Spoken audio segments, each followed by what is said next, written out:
Bonjour à tous, c'est Dragonette. Dragonette va bien. Dragonette, elle voudrait vous remercier. Elle voudrait remercier tous ses abonnés pour tout l'amour que vous me portez. Ça me va droit au cœur. Merci. Anna? Oui, monsieur. Oui, papy. Qu'est-ce qui t'est arrivé ce matin? Waouh! Que je faisais des œufs au plat.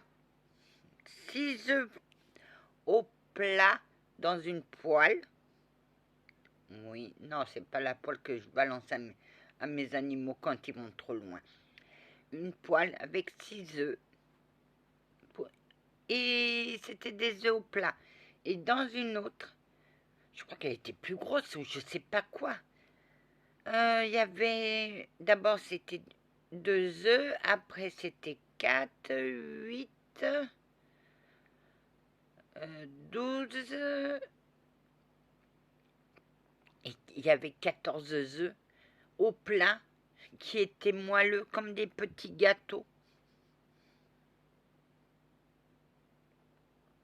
D'accord. Tu ne comprends rien aux rêves, hein? Bah, tant que j'ai pas ma lumière, j'en sais rien. Peut-être c'est les rêves prémonitoires qui me disent de faire des économies et après ça va aller mieux. Qu'est-ce que tu sais des rêves prémonitoires? Bah, il y en a qui sont sujettes, qui font des rêves que soit c'est des messages comme ça, ou soit c'est ils voient l'avenir. Oui. Je crois que c'est Joseph. Il s'appelait Joseph, ce mec. Non, ça s'appelait les mecs. Moi, c'est des hommes. Va au bout de ta pensée, Anna. C'était en Égypte. Oui, un pharaon, je ne sais plus de qui. Et il avait un homme qui faisait des rêves prémonitoires. Et un jour, ce pharaon a vu 9 vaches grasses. Et après, il a vu 9 vaches maigres. Et comme il savait que cet homme, voilà, là c'est mieux, cet homme faisait des rêves prémonitoires, il l'a fait appeler, il lui a dit, dis-moi ce que ça veut dire. Et lui a dit, les 7 ou les 9 vaches, je ne sais plus, c'est tant d'années de prospérité, tant d'années d'abondance de grains et tout. Et les 9 vaches, c'est les 9 années qu'il faudra serrer la ceinture. Et le pharaon a fait le nécessaire. Waouh, Anna. On te prend. Beaucoup te prennent pour une péronnelle, mais il y en a là-dedans. Parce que moi, je dis pas mes pensées. Moi, je réfléchis pas. Mais derrière, ça réfléchit. Moi, j'ai un cerveau qui pense à 1000 à l'heure, hein, qui pense à 1000 à l'heure, tout. Et oui, c'est la fin de ton cycle pour passer à autre chose. Un cycle, qu'est-ce que c'est? C'est des périodes. Tout va bien ou tout va mal. Et une fois que le cycle est terminé, on passe à autre chose. Si tout est bien, ben, on espère que ça restera pareil. Mais si tout est mal, on espère que l'autre cycle sera meilleur que celui derrière, que celui qu'on a vécu. Et mon jeu de cartes me prévenait que c'était la mort d'un cycle. Oui. Pour toi, qu'est-ce que ça veut dire la mort? Parle-nous en métaphore maintenant. J'adore quand tu parles en métaphore. Pour moi, la vie, c'est une bougie.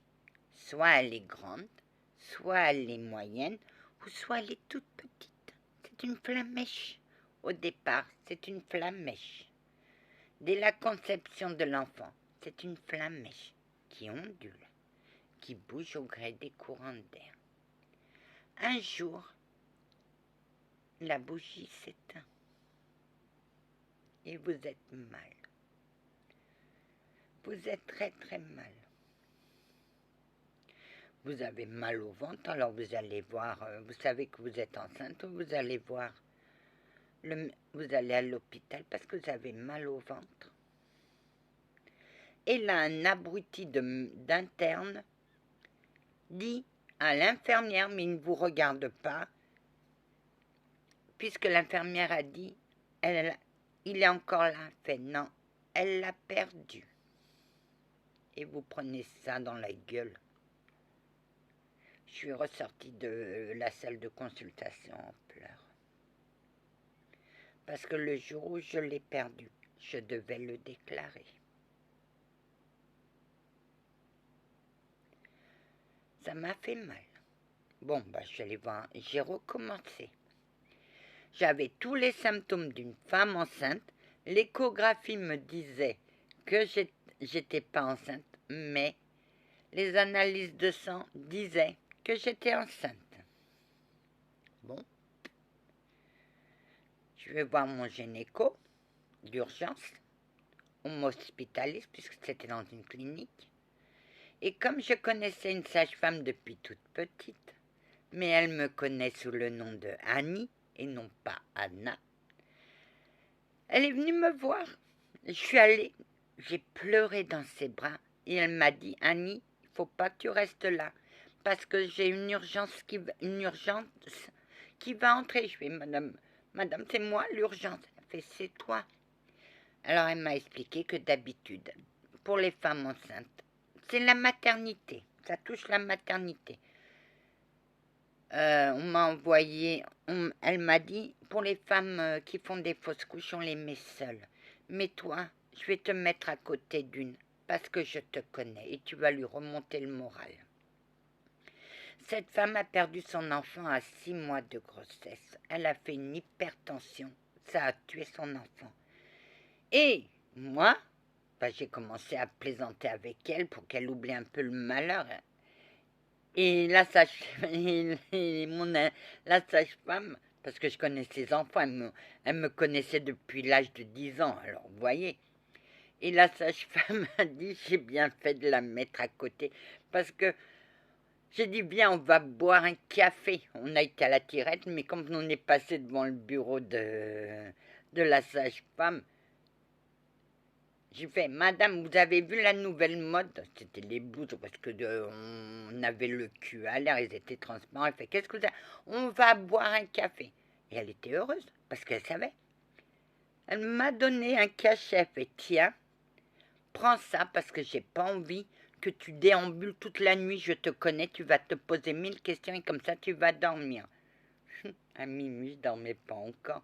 Elle m'avait donné un cachet qui m'assommait. Mais t'as pas encore sommeil? Non. Et donc, c'était un œuf clair. Et un jour, je suis arrivée devant mon gynéco, parce que j'arrivais pas à extérioriser ma peine. J'avais besoin de poser des mots à un professionnel. Je suis arrivée, je fais « Docteur », il m'a regardé. « Pourquoi ça fait mal ?» Il a tout de suite deviné. Pourquoi ça fait mal? Je ne comprenais pas les femmes qui faisaient une fausse couche. Je disais, oh, elle en perd un, elle va en faire. Mais non, la vie m'a appris. Dès qu'on apprend, on le protège, on lui parle. On le protège, cette tête qui est dans notre ventre. Et quand on le perd, c'est la culpabilité. C'est pourquoi je n'ai pas pu le protéger. C'est tout. On s'en veut. Il m'a dit, et à partir de là, ça a été mieux. Et maintenant, on souffre parce qu'on a mal. Le médecin m'a dit, ça c'est que les contractions, c'est que le haut de l'iceberg. Moi je dis, moi je ne veux pas connaître l'en dessous, hein. Et puis les années se sont passées. Voilà pourquoi je me retrouve sans enfant. Je supporte... Ah non, je supporterai pas, non. À 55 ans, qu'est-ce que vous voulez, que je retombe enceinte? Non, j'arriverai pas. Et en plus, c'est trop dangereux, Anna. Toi, tu as d'autres chemins à faire. Oui, j'aime beaucoup les enfants, mais ça s'arrête là. Tu ouvres enfin ton cœur, Anna.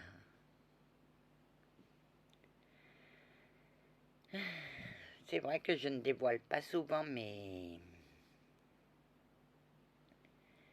mon cœur, hein. J'ouvre pas mon cœur. Je suis une personne qui reste avec ses problèmes, mais qui n'ouvre pas son cœur. Alain, j'ai envie d'avancer. Et pour avancer, il faut ouvrir. Tu cours derrière toujours ce satané chat? Ah que moi, je cours toujours derrière ce satané chat. C'est bien, Anna. Continue à courir.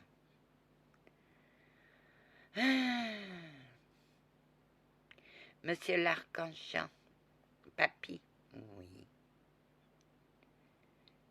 Tu es digne d'être ma petite fille, Anna. Tu es digne. Mais quand on aura des clashs, ça te fera mal et ça me fera mal. Ouais, mais toi, tu ne voudras pas reconnaître. Anna, je suis un archange. Les archanges ont toujours raison.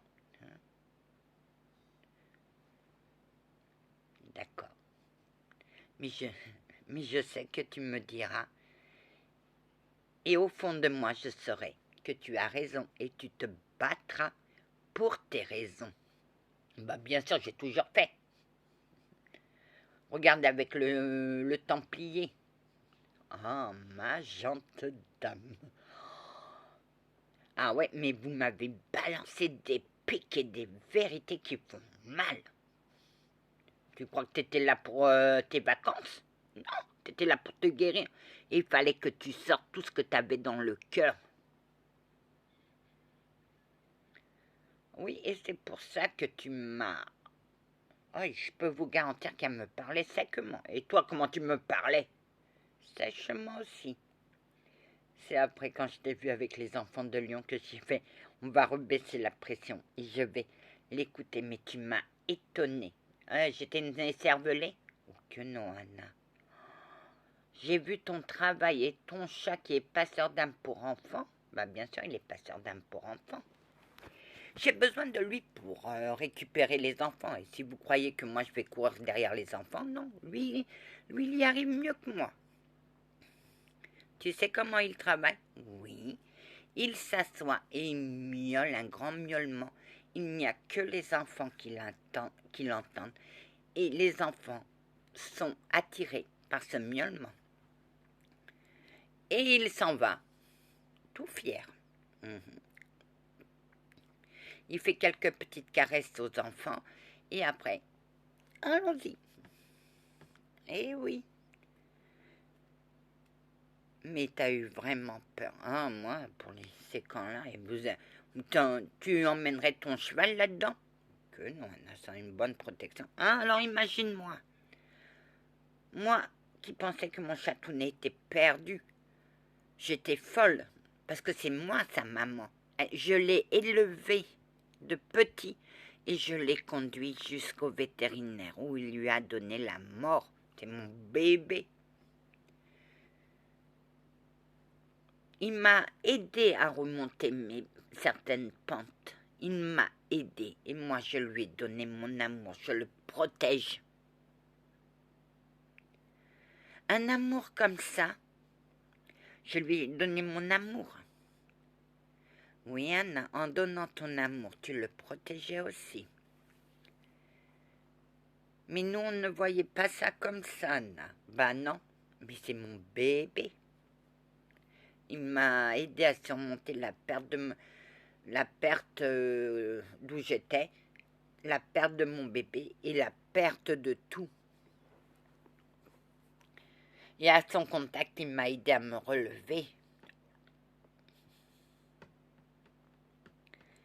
Et maintenant, il m'aide à calmer certains esprits obtus. Ma gentille dame. Ma gentille dame. Ce chat est une merveille. Tu voulais lui couper la tête en plié. Anna, Oh, capitaine chevalier des Templiers. Pouf, tiens, ça t'apprendra. Ma gente dame, un jour je vais vous clouer le bec. Mais pour ça, il faudra que tu apprennes à me clouer le bec. Et c'est ça qui est dur. Va en paix, mon Pierrot. Allez en paix, ma gente dame. Que la paix du Christ soit toujours avec vous, ainsi que sa bénédiction. Salut!